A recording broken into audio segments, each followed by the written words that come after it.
Time to pile up another good week after last week's 4-1 slate. Photo by Jack Gorman. Now, that's more like it. After a first weekend betting all college football with no prior 2018 bet off which to work, as treacherous as it gets, we bounce back in week 2 of college football and week 1 of the NFL season with a nice 4-1 card against the spread. 80% hit rate. We will take that all day, every day. So let's keep this thing going, shall we? Here are my 6 picks for you this weekend. Syracuse 3.5 over Florida State. When Florida State got blown out at home by Virginia Tech, I figured, okay, first game for Willie Taggart, maybe the Hokies are much better than we give them credit for. Then the Seminoles let Samford hang around for the entire game last Saturday in Tallahassee, giving up nearly 500 yards of offense in the process, and I thought, wow, FSU might legit suck this year. All evidence here is that Florida State is getting a number based solely on reputation and pedigree, and we always bet against lines solely based on reputation and pedigree, especially when it's FSU's first road trip against a decent QB in Eric Dungey, and one of those wonky noon Eastern time starts. Syracuse will be the team that shows up awake on Saturday. San Diego State 5 over Arizona State. Okay, I'll admit it, the Herm Edwards era has shocked me so far in temp. The Sun Devils are 2-0, including a nice 16-13 win as a home dog against Michigan State last Saturday night. It may just be, though, that the Spartans aren't all that great.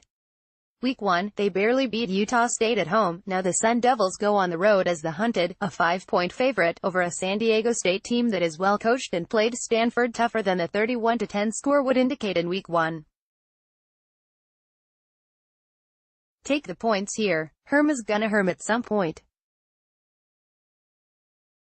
Army minus 6.5 over Hawaii. Hawaii is one of the more surprising teams in the country, with a 3-0 record on the young season.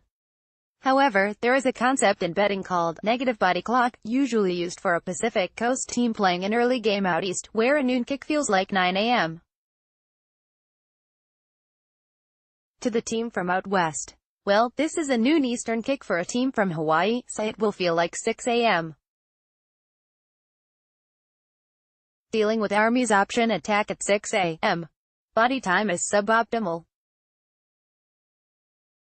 Falcons minus 6 over Panthers. The Panthers got off to a nice 1-0 start by handling a withering Dallas squad in Week 1, in a 16-8 defensive struggle.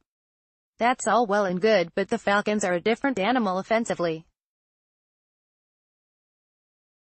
They only scored 12 points in the opener versus Philadelphia, which is all the more reason to think this talented group should have a breakout trying to avoid going 0-2. Falcons also have 3 extra days of rest and preparation, as they were in the Thursday night game in Week 1. Also, they've handled their business against Carolina at home over the last 10 years, going 8-2 so and ATS. Dirty Birds get their beaks wet on Sunday. Patriots minus 2 over Jaguars. The 2 AFC title game participants meet again, this time down in Florida.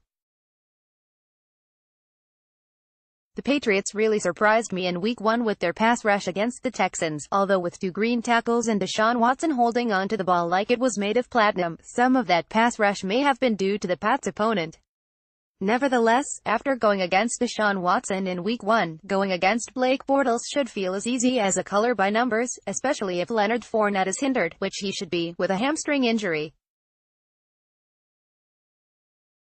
Broncos minus 5 over Raiders on Monday. The Raiders looked competitive for a half at home against a Rams team that didn't play their starters in the preseason. The real Rams showed up. Gruden made no adjustments at halftime, and the Raiders were summarily run off the field 23-0 in the second half. I say all this to say that the Raiders are going to be bad this season. Very bad. Traveling on a short week into the altitude to play a division game is not a great way to follow up a 33-13 loss at home in your opener.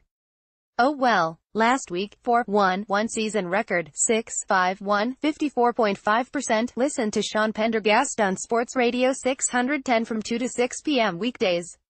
Also, follow him on Twitter at http://twitter.com/StPendergast and like him on Facebook at https://www.facebook.com/StPendergast.